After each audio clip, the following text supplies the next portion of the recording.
Thanks for joining us for CBN News Today. I'm Lori Johnson. And I'm Ephraim Graham. A major storm that hit parts of California and the Pacific coast is now moving south. The storm system has killed 2 people so far, a homeless man and an 11-year-old student in Oregon.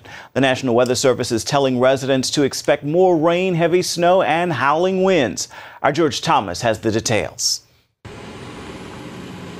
The so-called Pineapple Express storm has been wreaking havoc for days now. I was just wanting to take a picture of the rain coming down, and within like 5 minutes, my car was almost submerged underwater.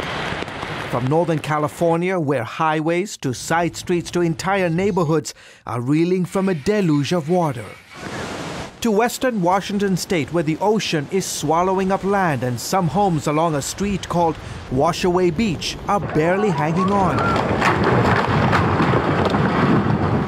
while others are being washed away. It's gone. Came faster than we thought. Yeah, for sure. Now folks in this neighborhood banding together to help each other out. Like right now, they're all together helping our neighbor across the street who is losing their house obviously really soon. This is the worst California has seen in 5 years, and the massive storm is expected to soak much of the state through the weekend. Hardest hit, San Francisco. Flooded roadways and toppled trees kept thousands from work and school. But not these guys. Cleanup crews are out in force trying to clear up the mess as residents take stock of the damage. This was the scene near the Santa Clara border, where a massive tree came down on this SUV. Fortunately, no one was hurt. That tree has been there probably for a few hundred years, and eventually this is the sort of thing that happens when there's a big rainstorm. With tens of thousands without power and roads underwater, some folks found creative ways to get around. These kids relying on a shopping cart to get through a flooded parking lot. Now all eyes are on Southern California as residents hit earlier by wildfires prepare for the storm and potential mudslides.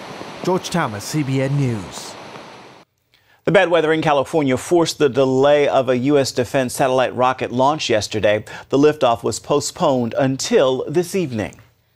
A spending bill is on the way to the Senate today after late-night passage in the House. The bill prevents a government shutdown, something both Democrats and Republicans wanted to avoid.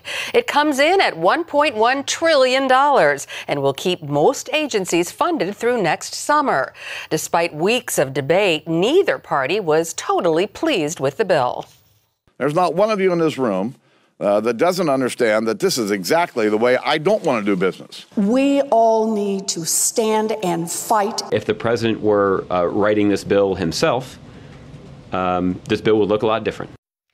The 1,600-page bill is full of pet projects and changes to school lunch standards, campaign finance laws, and Wall Street regulations imposed after the 2008 economic collapse. It also prevents Washington, D.C. from moving forward with a measure to legalize the recreational use of marijuana. America's current CIA chief is weighing in on the so-called torture report. It reveals how some members of his agency used harsh interrogation methods, such as waterboarding on terror suspects shortly after the 9/11 attacks. John Brennan says information gained from those, what he calls EITS, enhanced interrogation techniques, was valuable in fighting what then was our new enemy, Al-Qaeda, which at the time we knew very little about. There was information obtained subsequent to the application of EITs from detainees that was useful in the bin Laden operation. Brennan said it is impossible to know whether that same information would have been gotten had the interrogators not used those harsh techniques. United Nations officials say it will take several more months to get the Ebola outbreak in West Africa under control. Meaning they will miss their initial January 1st goal to curb the outbreak. The World Health Organization says it doesn't know how many Ebola patients there actually are. In Sierra Leone, it's been reporting 400 to 500 cases a week, and Liberia 10 to 20 new cases daily. During this outbreak, more than 18,000 people have been infected and more than 6,500 have died in West Africa since the initial case in Guinea a year ago, making it the worst Ebola outbreak in history. Israel's Prime Minister Benjamin Netanyahu won a key vote Thursday within his Likud party. The party voted by a big majority to change the Likud primary date to the end of December.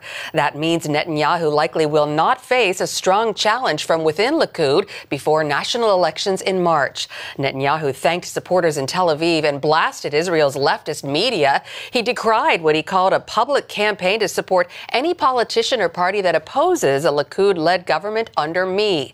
Gideon Sa'ar, a former cabinet minister, decided not to run against Netanyahu after the vote. Schools in the capital of Germany have recognized World Humanist Day as a holiday, like All Saints' Day and Yom Kippur. That means students in Berlin who believe in humanism can apply for a day off for the holiday, the same way as Christians, Jews, and Muslims do for their holy days. It is the first sanctioned holiday for humanists in any of Germany's 16 states, and apparently worldwide as well. World Humanist Day was conceived back in 1986. It takes place the 21st of every June, often on the solstice. In El Salvador, violence is on the rise with hundreds of murders every month. The small Central American country has seen murders increase more than 60% from just last year. In the face of spiking violence, courageous police still suit up and go to work every day in the worst neighborhoods to protect the people. A few of them have succeeded in bringing change by using an unconventional weapon. Our Stan Gita has more. Police officers in El Salvador are fighting crime in a country with the fourth highest murder rate in the world. Dear God, we declare that Jesus is Lord. You are exalted this afternoon.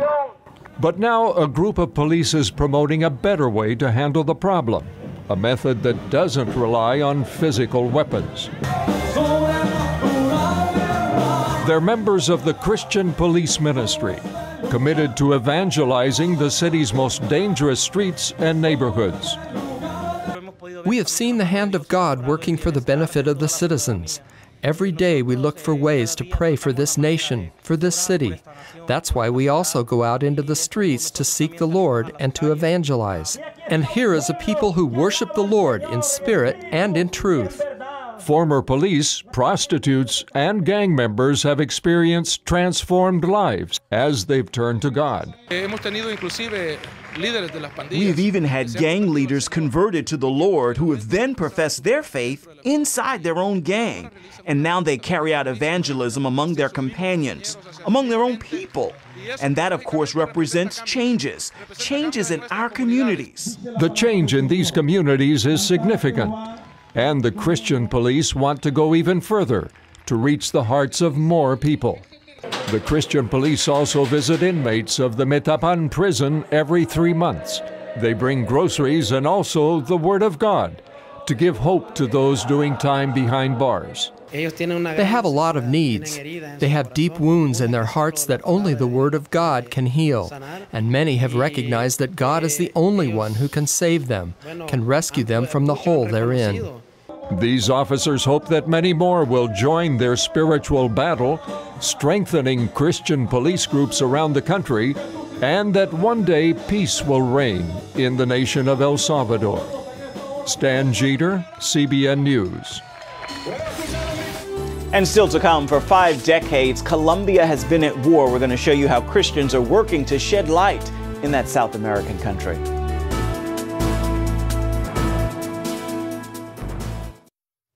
After 50 long years, the brutal guerrilla warfare in the nation of Colombia may finally be coming to an end. But even before the fighting stops, a few brave Christians are taking a different message into the heart of the violence by introducing the warriors to the Prince of Peace. In the South American country of Colombia, fighting can erupt at any moment throughout scattered war zones. But that doesn't stop the message of peace. This is from the film La Montaña, or The Mountain, which tells the story of missionary Russell Stendhal. For years, Stendhal has taken Christian literature to all sides in the conflict: guerrillas, paramilitary, and government soldiers. He has forged these friendships with his radio stations and by handing out more than 120,000 solar-powered receivers. To reach areas where it's not possible to have church buildings or scheduled church services, and where it's not possible to do normal missionary or evangelistic work. And so we drop these radios on guerrilla camps and by parachute. We distribute them to soldiers. We distribute them to paramilitary forces. Former journalist Dario Silva has followed the conflict for years. He now pastors one of Bogota's larger churches and sends aid to suffering families in rural Colombia. Unfortunately, Silva sees a disconnect between Colombia's churches and the country's isolated, often persecuted believers. Churches, especially megachurches, have a tendency to be very Laodicean.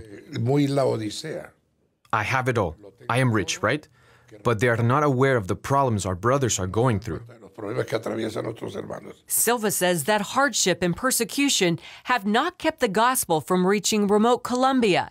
In fact, he remembers a guerrilla leader complaining. Those Christians are the worst problem we have. Because we arrive at a remote part of the country where there is no electricity, no running water or roads or transportation or a parish house or any political figure, and there's always some nut with a black book under his arm preaching about Jesus. But these preachers have suffered greatly at the hands of guerrillas, as our Latin America correspondent Stan Jeter discovered. Here in the mountains and jungles of southwest Colombia, guerrilla fighters are still destroying churches, driving out believers, and killing pastors. Open Doors International says that more pastors have been killed here in Colombia than in any other democratic nation on earth. Yet many pastors remain, including a former guerrilla leader, Commandant Geronimo. When I became a commander in the state of Cauca, I unleashed all that atheism against the people of God, expelling pastors, closing churches, killing evangelicals because they paid no attention to what we wanted them to do, which was to deny Jesus Christ, to deny God.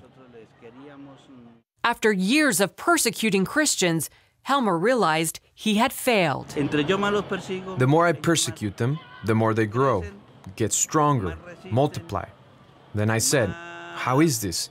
If I'm trying to wipe them out and they grow more, are fruitful, and make a lot of progress, then I start to doubt. Those doubts led Helmer to a personal encounter with the Jesus he was persecuting. Today, the Bible is his weapon, and he urges people to follow Christ instead of communism. Stendhal believes that over 100,000 fighters have become followers of Jesus, and the conflict could be reaching a tipping point. The ones that want to continue with all this violence are having a lot of trouble now because there's enough Christians to really be the salt and the light. What used to be a spiritual black hole, we consider now as at least 10% Christian in most areas. Indigenous Christians are also spreading the gospel. Alvaro Dagua from the Guambiano tribe manages 2 Christian radio stations. At a recent Christian media conference in Cali, Dagua and fellow Guambianos talked of reaching beyond their own tribe. If you go into the virgin jungle 3 days on foot, you'll find the Agua tribe that hasn't been civilized. So we want to reach out there with our radio station, with the Word of God, so that the Agua tribe can inhabit the kingdom of heaven.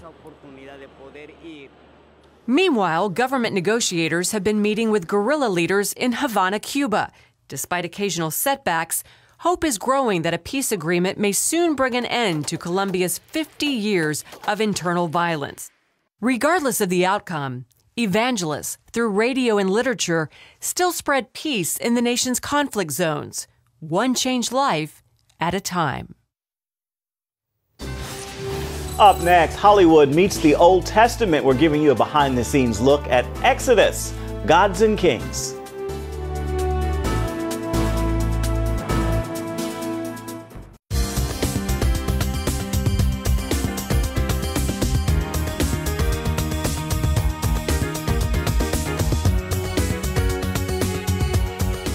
Well, the land of the Bible is the subject of a new Hollywood blockbuster coming out today, a retelling of the story of Moses and the Exodus from Egypt. Angela Zadapak attended the premiere of Exodus, Gods and Kings, getting an inside look behind the scenes for today's edition of Family Entertainment News.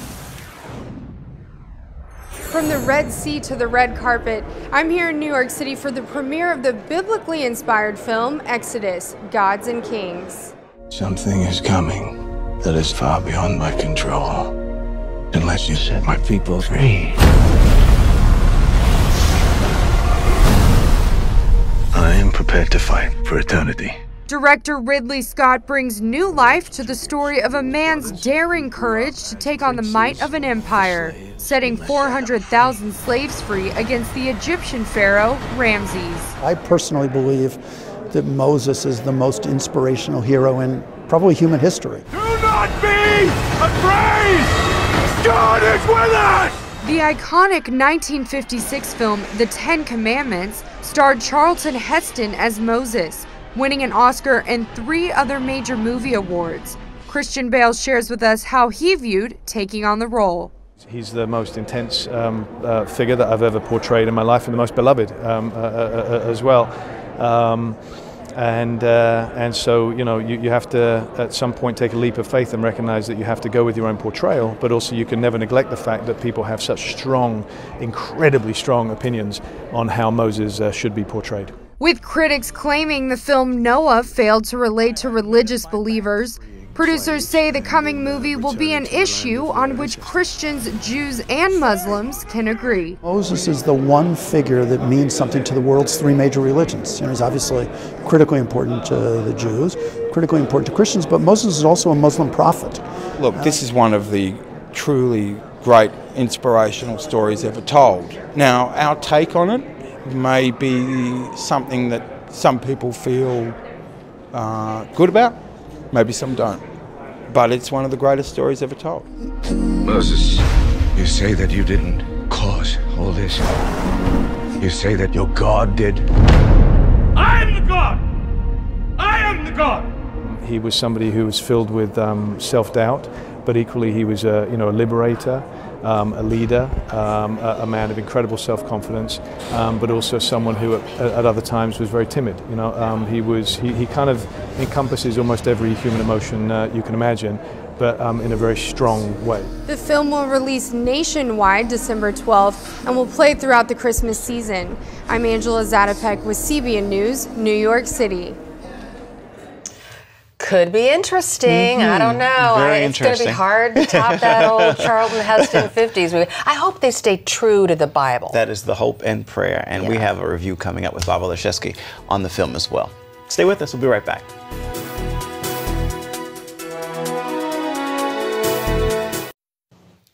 The weekend is here, and a movie many Christians have been waiting for is finally hitting theaters. Here with more on the new epic about Exodus is Bob Olszewski from Plugged In Online. That's the entertainment review department from Focus on the Family. So, Bob, first, let's talk about the film in general. It looks well done, and it's based on a Bible story. So, it should be somewhat family-friendly, I'm thinking, correct? Yeah, we'll skip the family-friendly for a little bit and talk to your first question. Is it epic? Absolutely. Is it well acted? Absolutely. Is the CGI tremendous? Absolutely. It's all those things. Now, how well did I like it? Let me go back a little bit to the Noah film that came out in March of this year. If I had, with the rock monsters and everything, if I had to say how well did I personally like that film, it'd be somewhere in the 2 to 3 range out of 10. How well did I like Exodus? Somewhere in the 5 to 6 range out of 10. I wish I could say this was a 9. This is a 9.5. Everyone needs to go see this film.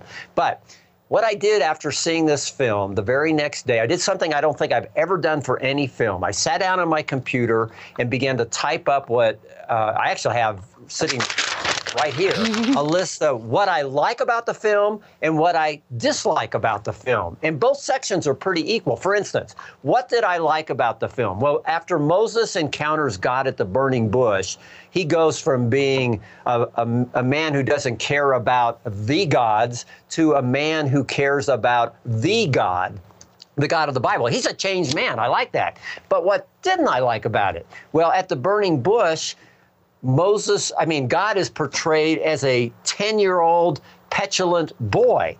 Now, I believe God could show up in any form that he chooses to, but I had a little problem with the image of God as this 10-year-old boy, especially because the boy has this attitude. Never do we as film goers see the compassion. God is slow to anger, compassion, abounding in love. He just seems to have a bit of a chip on his shoulder, which was disappointing. No doubt that God does miracles, from the plagues to the parting of the Red Sea, but God is secondary in this story. Moses is the primary focus of this movie. God takes more of a secondary role, and there are a number of biblical departures. For instance, Pharaoh survives at the end of this movie. And the Bible tells us that Pharaoh and his chariots were drowned in the sea. And but I don't think Ridley Scott wanted Pharaoh to die. He liked Pharaoh, and he wanted to. So at the very end of the movie, Pharaoh's on the bank, and all the other Egyptians died, but Pharaoh made it. Ramses made it. Nothing so significant that one would go, oh, that's just a total deal breaker.